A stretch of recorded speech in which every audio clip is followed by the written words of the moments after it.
Pemirsa, kasus COVID-19 secara nasional pada Sabtu 26 Juni lagi-lagi mencapai rekor baru. Jumlahnya melampaui 21.000 orang.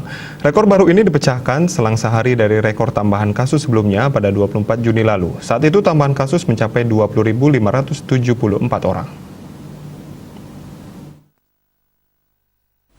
Korban jiwa per Sabtu 26 Juni dilaporkan lebih sedikit dari sehari sebelumnya, yakni ada di bawah 400 orang.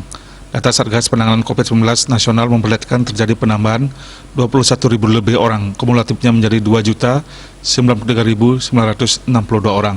Terdapat pasien yang sembuh sebanyak 7.396 orang. Total pasien sembuh menjadi 1.842.457 orang.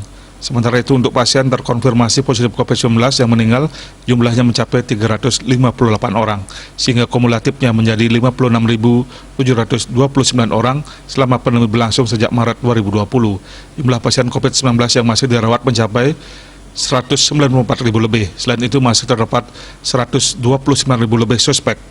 Di Dewi Bali Pos melaporkan.